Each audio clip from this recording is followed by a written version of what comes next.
everybody. Welcome to the 42 show, the only show on YouTube guaranteed not to cause erectile difficulties. We've got some really crazy stuff coming up. We got some crazy stuff coming up, so let's hit the what do we call it? The doom wheel, the wheel of doom, the shit with the stick. That thing that spins. Oh no, it's me. Oh God, I've got to put me concentrating hat on. Right. So we're gonna start the news tonight once I found it. It's the orcas are back. Woo-hoo-hoo. Yes, those little bastards. They're right back in the ocean causing a lot of trouble, a lot of stink. Because, a sailing yacht has been sunk in Moroccan waters in the Strait of Gibraltar after being rammed by an unknown number of orcas. 2 people on board the vessel, the Alboran Cognac, sounds like something from Star Wars, were rescued by a passing oil tanker on Sunday. It is the latest in a series of orca rammings because we like to report on these because they're hilarious around the Strait of Gibraltar over the past 4 years. 2 passengers reported feeling sudden blows to the hull and rudder, causing water to seep into the vessel. The yacht was left adrift and eventually sunk. Dear.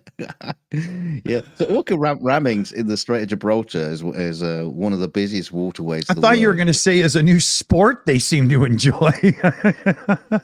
We're getting to that, but it's got approximately 300 ships crossing daily and off the Atlantic coast of Portugal and northwestern Spain. They're becoming increasingly common over the past 4 years, all these orca attacks. Experts believe them to involve a subpopulation of about 15 orcas, giving the designation Gladys. Now, I don't know if they mean like Gladys as in, oh, hello, Auntie Gladys here, or Gladys as in a contraction of gladiators, which I think sounds cooler rather than Auntie Gladys. But but the research group GTOA, which tracks the population of the Iberian orca subspecies, has documented nearly 700 interactions involving the species since the attacks were first reported in May 2020. One of the theories is the orcas are seeking revenge for White Gladys, a killer whale supposedly hit by a boat. However, neuroscientist Laurie Marino and president of the Whale Sanctuary Project suggested that the idea of revenge is a great story, but there's no evidence for it. There's never been a case of an orca harming a human being in the world. Is that true? I find that hard to believe. Why the hell do we call them killer whales then? I mean, I've seen that film with Richard Harris. He got killed by them. And anyway, he says, she says, if they really wanted to do damage and harm people on the boat, they could easily do that.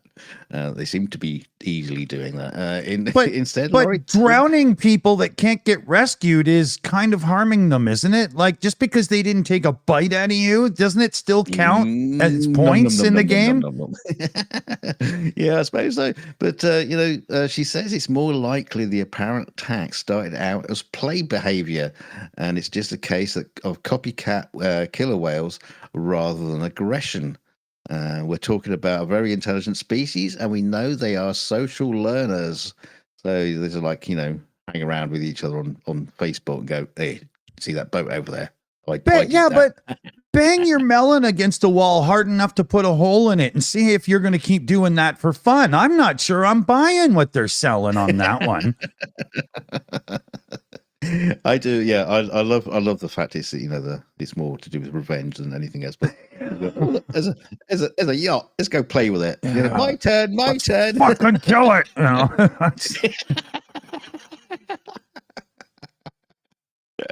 Yeah. Oh, go for it, guys. Well, yeah. Whatever they do, we'll keep reporting on them because it's always fun to hear about those little buggers. Yeah, as they seek revenge for their fallen family member. We're on the case here. So 2 idiots walking a parade. Hey. Yeah. Russian President Vladimir Putin, just got to make sure I get his name right. You know, when you're reporting the news, it's important to be accurate. And Chinese President, you know, put your hand up the leg of my pants and go, agreed on Thursday to deepen their strategic partnership while scolding the United States for a series of moves that they said threatens their countries. So here's a couple of the key points of a joint statement, which is all of 7,000 words long in Russian, on the deepening of the comprehensive partnership and strategic cooperation entering a new era. So the two dictatorships, whatever you want to call them, are determined to defend their legitimate rights and interests, resist any attempts to hinder the normal development of bilateral ties, interfere with the internal affairs of the two states, and limit the economic, technological, or foreign policy potential of Russia and China. So, Russia reaffirms its commitment to the principle of one China and recognizes that Taiwan is an integral part of China. Russia opposes the independence of Taiwan in any form and firmly supports the actions of the Chinese side to protect its own sovereignty and territorial integrity, as well as to unify the country. What am I supposed to do with that? It's the dumbest load of shit I've heard in a month. Oh, dear God. Right? Why is it? I mean, I'm being incredibly racist here, but why is it the Chinese guy is so much taller than Putin? So he's probably on a box, and Putin was just like, "Yeah, he gave me $1 million, so I said it's all right." You know? Yeah, he's on high heels. I mean, is Putin really, really tiny or something? Is he just He is smaller than he tries to make out, right? It's all part of his complex. He's this tiny little fucker. Yeah, why else do you release pictures of yourself riding tigers that are clearly just Photoshop? It wasn't a tiger, it was a house cat. Yeah. Okay, here. There's a direct donation in, and we're doing 2 for this. Because Demetrius Ziganovas sent in at the end of the last show that it didn't get shouted out, a $7 direct donation. Hey, have you tried the Lithuanian beer yet? You Canadians have them for sure. And it was and I've got this listed to shout out today. Well, he just sent in another direct donation, $10, and it's still waiting for a comment on the Lithuanian beer. I know you have it there in Canada. Do I need to fucking ship it? Yes. Yeah. No, but I even told the girl at the beer store that's always there when I go in, well, most of the time, that I have to remember to get Lithuanian beer, and she said she'll remind me, and reminders work for me. They're effective. We also had thanks, Demetrius. Thank you very much. And I will get a report in on it. We also had a membership given out by Bombi 1138 in the chat. So thanks, Bombi. Thank you very much. And new members, remember, you get the bar tab for the evening. So send in your address. Yeah. And that Lithuanian beer's expensive. Yeah, it's about 7,000 a can, if I remember properly. But yeah,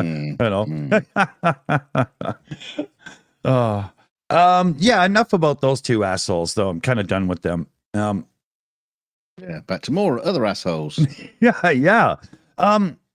Which one is yours next now? You got the okay. Yep. Yeah. So we got these, bunch of assholes who managed to crash a boat into a bridge recently. You'll remember the story. But there was a controlled explosion on the Dali on Monday. With nearly 24 sailors remained on board below deck inside the massive ship's hull. Everyone hoped that the demolition will mark the beginning of the end of a long process that has left 21 men on board, trapped and cut off from the world and thousands of miles from their homes. Now, this story does go a lot into the whole process of the demolition, blah blah blah. No, I'm just going to concentrate on the sailors, because this is This is a bizarre part of the story because the crew, made up of like 20 Indians and a Sri Lankan national, have been unable to disembark because of visa restrictions and lack of required shore passes. And obviously, the ongoing investigation by the National Transport Safety Board and the FBI. And ahead of the controlled demolition, U.S. Coast Guard Admiral Shannon Gilreath said that the crew should remain on board below deck with a fire crew at the ready. Oh, that's nice. That's nice. They put a fire crew. They gave him a blanket, you know, Yeah. just in case. Yeah, but the crew have been left largely without communication with this outside world for a couple of weeks now. After their mobile phones were confiscated by the FBI. Oh, as come part of the on. investigation. I know. Why? They can't. Yeah, they can't. They can't do anything. They can't do anything. They can't do any online banking. They can't pay their bills. They don't have any of their data or anyone else's contact information. So they're pretty much isolated from the entire world. They're in just jail on a the boat. Yeah, yeah.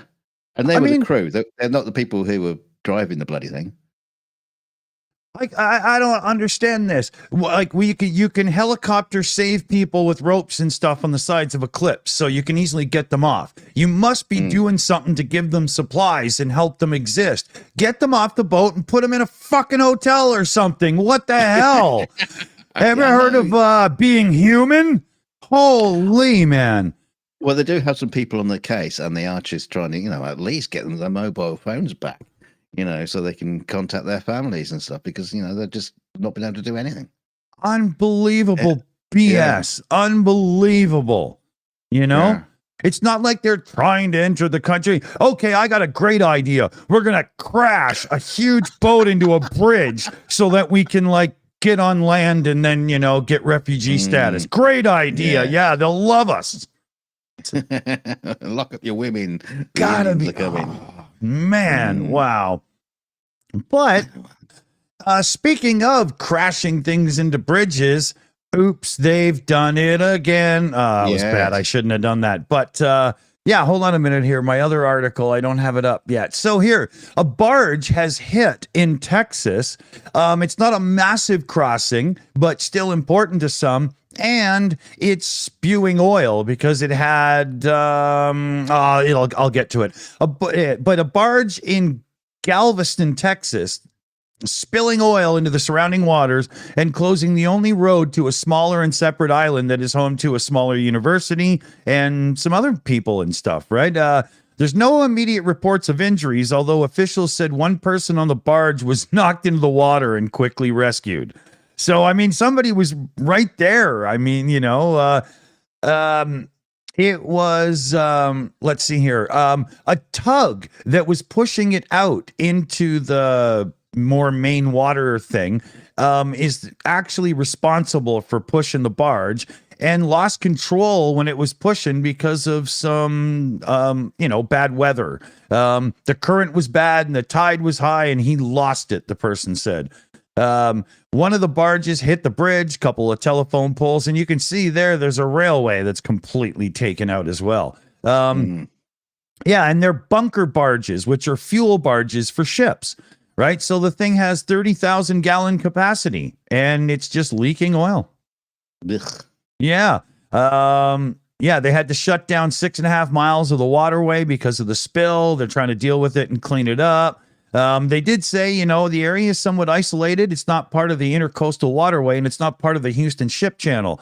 So they're not totally in the way. It's more the bridge is probably now unsafe for the people and it's spewing oil into the water, which is, really bad. Now, they say America's got a really bad immigration problem. Why don't they just throw the immigrants in the water to soak up the oil? There you go, problem solved. Make them wool sweaters because then we can, spawn the sheep industry, right? Yeah. Want to work as a human sponge? Come to America.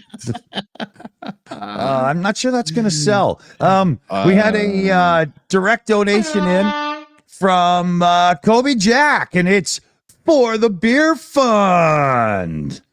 So it looks like I'm definitely having Lithuanian beer on the after show tomorrow. Yeah, that was a $32 direct donation in too. So thank you, man. Thank you very much. Yeah, I'm not going to bring it up because there was a story about some government official in America who was suggesting, it was in New York. That's right, New York City guy, and he was suggesting that well, we got the problem. We don't have enough people to do coast guards or what do you call them when they're on the watching people in bait swimming. Oh, lifeguards. Lifeguards, yeah. They're short on lifeguards, and they say, well, we've got all these immigrants, and they're all good at swimming, so we should give them the job. It's like, where did that racist remark come from? They're all good at swimming. Those people. Yeah, I mean, they swam here, right? They must be good. Yeah, that's where my offhand comment came from about throwing immigrants in the soak of the, because they're immigrants. They're good at soaking up oil, aren't they? Oh God. Okay. Yeah. Okay. So before we get reported and taken down, oh yeah, back to immigrants again. Oh dear me! But don't be fooled by this image, because this retired 74-year-old Ghanaian man who has lived in the UK for nearly 50 years must wait a decade before the Home Office will let him stay permanently. But he already is staying permanently for 50 years. How could they put this? What? This is one of those stories. 10 years. He's thinking, well, I'll show up if I'm alive. I mean, it gets worse. Nelson Shardy from Wallersley in Wirral, not that matters, had for many years assumed that he was officially seen as British. Retired newsagent Mr. Shardy came to the UK for nearly, hang on a minute, it just shifted. Came to the UK in 1977 to study accountancy on a student visa that allowed him to work. After a coup in his native Ghana, his family could no longer send him money for the fee, so he took some jobs. No one ever asked him, queried his right to live or work in the UK. He married a British woman, moved to run his own business, a news agent called Nelson's News. That's our Nemesis YouTube channel, by the way. When that marriage ended, he married another British woman, and they had 2 sons, Jacob and Aaron. He bought all his things on credit, got a mortgage, performed a jury service, and in 2007 was given a police award for bravery after tackling a robber who was attacking a delivery man with a baseball bat. No wonder they can't decide if they want this guy in the country, because clearly he's a menace to society. He's a troublemaker. Yeah. But in 2019, when he applied for a passport so he could go back to Ghana following the death of his mother, he hadn't seen her for 50 years, right? He was told he was not British. The Home Office said he had no right to be in the UK. But I am. Yeah, for a long time. So he got this. He had to sort of apply to this new thing. I can't remember what it was called. I've deleted that part from the story, but it's a process that's going to take 10 years, and it would cost about £7,000 for him, with another 10,500 over the same period to just access the NHS to allow him to stay in Britain. But he tried to extend his right to stay in UK online 2 years ago. However, he filled out the wrong form, which means the 10-year process has to begin again in 2023, or had to begin again. So as a result, Mr. Shardy will not be allowed to stay in the UK permanently until he's 84.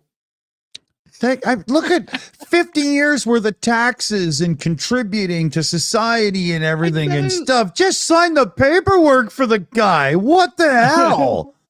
Well, he's getting the help of Nicola Burgess, a lawyer at Greater Manchester Immigration Aid Unit. And Mr. Shardy is now taking the Home Office to court. Good for you. His case, which his sons are trying to pay for through crowdfunding, is that the Home Office should have treated him as an exception because of the length of time he has been in the UK and because of his bravery award and service to the community.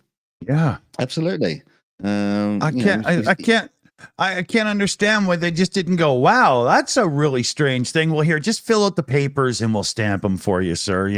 Thanks for being a good citizen. Come on. It's so red tapey, isn't it? It's just ludicrous. But yeah, so the Home Office spokesman said it would be inappropriate to comment on active legal proceedings. Oh God, so they can shut up. Wow, kick him in the nuts. Yeah, unbelievable. Do better. Yeah. Come on. Yeah, poor dude. Leave him alone. So news from Boeing. Here we go. Yeah. So their whole thing is just dived into a territory of really bad. So the U.S. Department of Justice yesterday said it has determined that Boeing violated a 2021 agreement spurred by 2 fatal crashes and is now facing a potential criminal prosecution. So here's the way this plays out. Let me because this is kind of weird. Boeing violated an agreement by failing to design, implement, and enforce a compliance and ethics program to prevent and detect violations of the U.S. fraud laws throughout its operations. So where is it? The notice came, okay, so this starts with a 2021 agreement. And in 2021, the Department of Justice announced that Boeing signed a deferred prosecution agreement to resolve a criminal charge related to a conspiracy to defraud the Federal Aviation Administration's Aircraft Evaluation Group. And it's in connection with FAA, other and blah, blah, and whatnot. This occurred after 346 passengers died in 2 Boeing 737 MAX crashes in 2018 and 2019 in Indonesia and Ethiopia, respectively.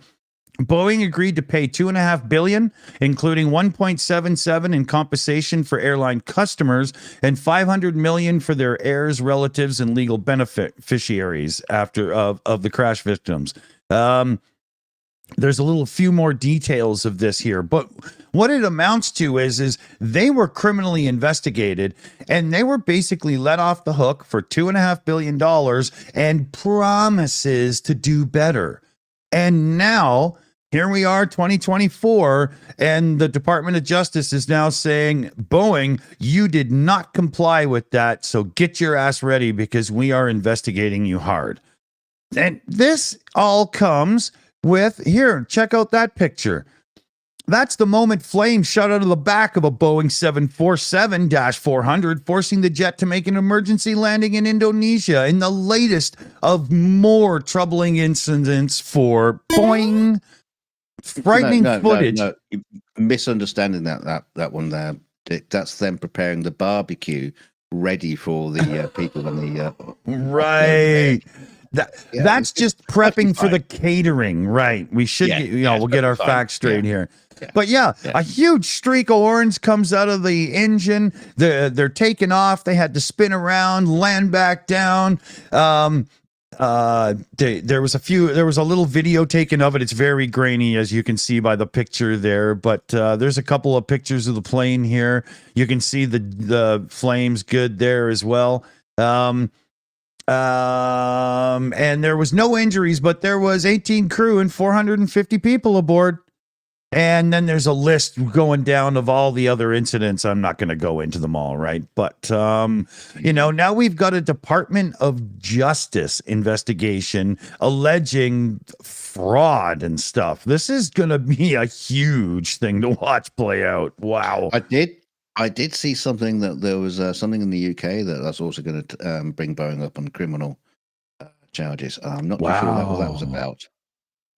Wow. Yeah, I should have looked into that, but it's just like, not another Boeing story. Yeah. No, but criminal charges, and usually you don't get an announcement from the Department of Justice about things if they're not pretty much already ready to file the charges. They don't, Yeah. you know what I mean? Yeah. Yeah. Whatever that So was about. this will be interesting. Where are you now here? Yeah, talking of pissing about. Oh God. King Charles on Tuesday unveiled his first official portrait since his coronation last year in May. It looks like Han Solo stuck in carbonite. Yeah, but the kryptonite was made with pig blood. I mean, Jesus. Carbonite, kryptonite, whatever it was. Anyway, it has received. There he is. That's someone else got their portrait done today. Palpatine. But yeah, it's received various responses, with some drawing comparisons to the archdemon of hell.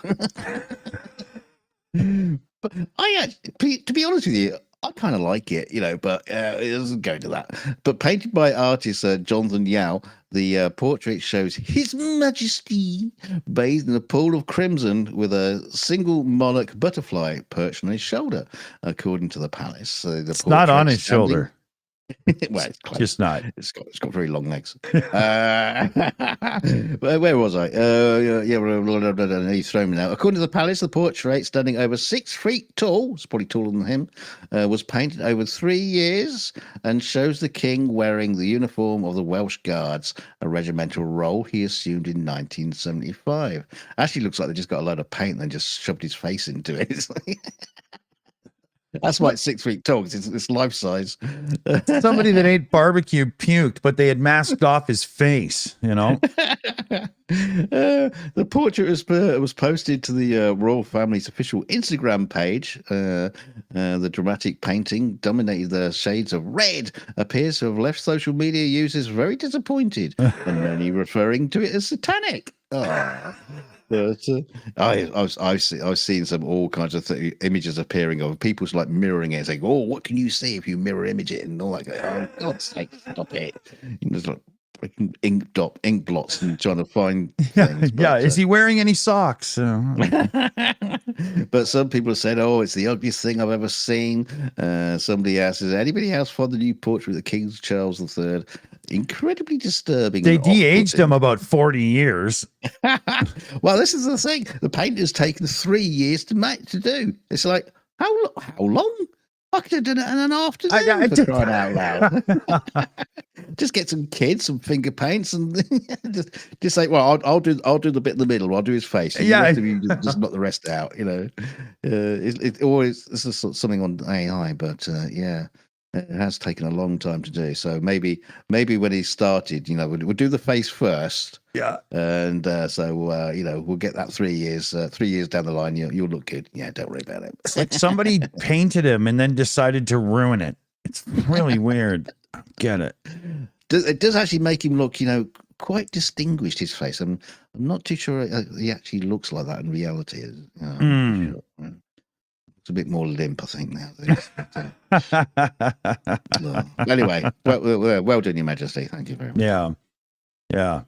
And then, it's not, there's red and then there's orange.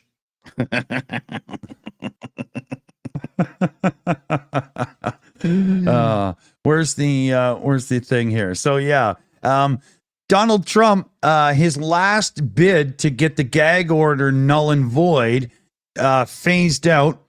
So now he's going up to the top level of courts in New York to try one last appeal to get out of the gag order.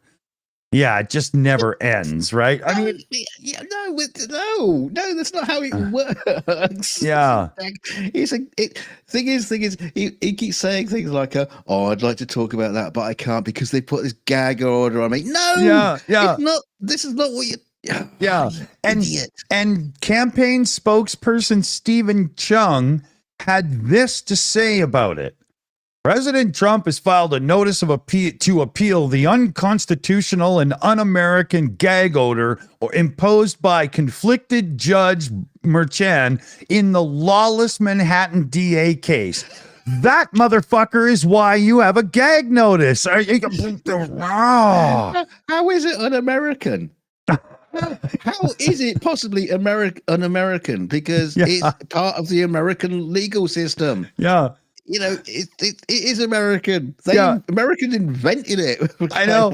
And then this guy makes it worse. He says the threat to throw the 45th president of the United States and the leading candidate in the 2024 presidential election in jail for exercising his First Amendment rights is a third world authoritarian tactic typical of crooked Joe Biden and his comrades. Oh, hang on. Didn't they blame the immigrants? Yeah. Surely they've got to have something about the border control. Would somebody please think of the immigrant? But yeah. But then the whole thing with Trump, okay, that's a good one. That's funny, right? But this is not so funny. Trump sat with some of the country's top oil executives at Mar-a-Lago just recently, and some information has come out about it, right? So, because a few of these people were seriously pissed off that they spent $400 million lobbying Biden administration in the last year alone and haven't got the results they wanted. Well, lobbying isn't buying the result; it's trying to get it. They don't, So Trump's response stunned some of the executives in the room. He said, "You're all wealthy enough, so why don't you all cough up $1 billion collectively to help get me back to the White House, and I'll turn around and help you guys out." Right. So, where is it?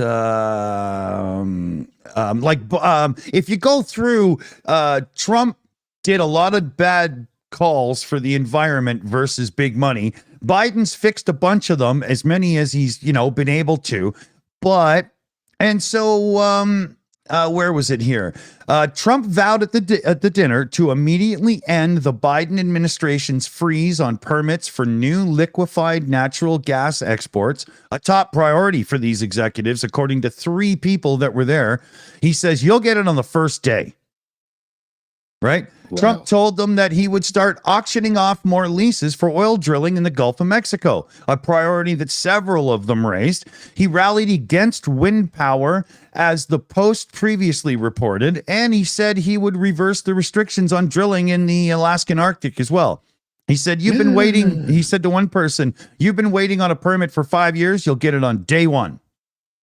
Right? Like he's literally just auctioning himself off to the highest bidder to have enough money to win the damn election run.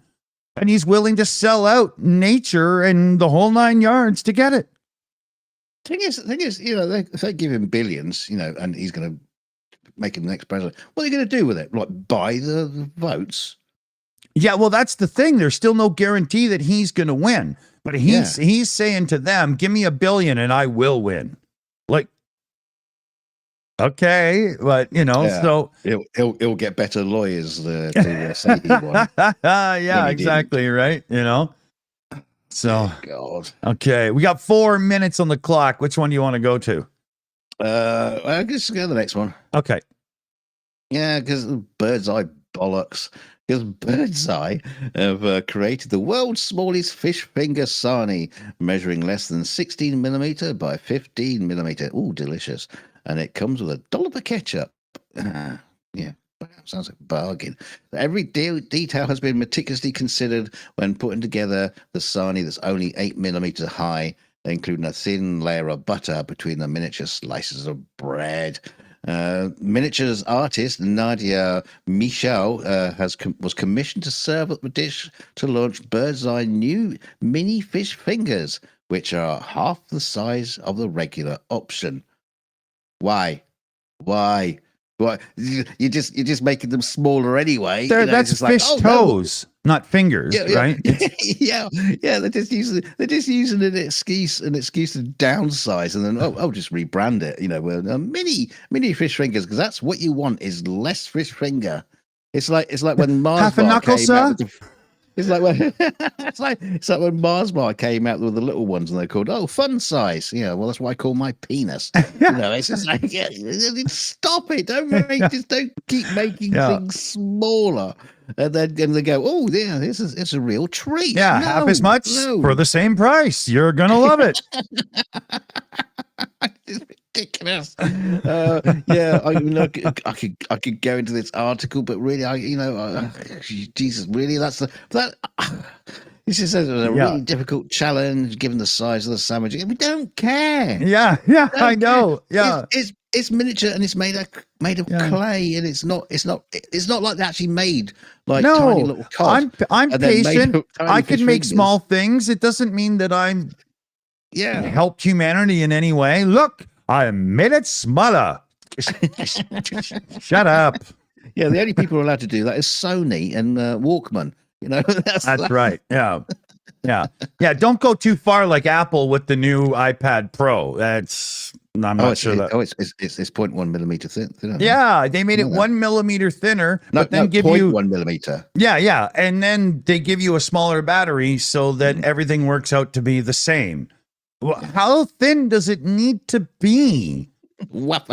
Ask Jerry Rig everything, because he literally just grabbed one and scratched the screen and bent it in half and was like, it's not that tough. Guy's crazy, man. I love it. One day it would just be like a sheet of foil. Yeah. You pull it out and it just sags on your hand. You're like, this isn't actually that good, and then because it's so thin, it's a little bit more fragile. So you're going to put a good case on it. Well, why don't you just make it thicker, give me more battery, better cooling, and make it more durable? Because that's actually what we want. You make them thin so you can go, look, it's thinner. So? Hey, we've got 40 seconds next. Go to the next story I got. Oh, quick. Okay. Yeah. Two friends mistook the purple glow from the northern lights they saw in the sky. Unfortunately, they didn't realize it was the premiere in the distance. Their video on TikTok has gone viral with them going, "Oh, look, I want to see the northern lights." And they're going, "No, it's the premiere in." In case you know them, these are who they are, so you can properly make fun of your friend. Well, they're Karim Akhtar and Sully Lorraine. So there you go. That's their names. That's as long as that story needed to be. And we're just about out of time. TikTok. No, sorry, can't be bothered. Good night, everybody. Thanks in the credits. Good night. See you tomorrow. So a big thanks to the team in the background who help us with everything, researching the articles and the whole 9 yards. We got CF Beauty. She runs the team. She was on the Shills account tonight. We got BME, PJCnet, Crazy Cat, and Shayna Caldwell as well. So thanks, everybody. Yeah, don't forget you shitty buggers don't forget to like the video. I'm going to do it right now on the way out. Go ding, so that's liked. And don't forget to share us out. Yeah, share us out. Make a little tiny little fish finger and put a massive box around it saying the Shills. The Shills are our greatest show on YouTube, and you should be watching it. But make sure you bring people in. Just tell them about it, because we want more people. And that's my gibbering on. We'll see you tomorrow, because we've got the Friday show and the Happy show. Dick. Well, good consumer advice, people. If you know somebody whose ass is always hanging out of their pants, like showing the crack of their ass, never buy a car from them, because you're basically sitting in their skid mark. Good night, everybody. Let's stay silly.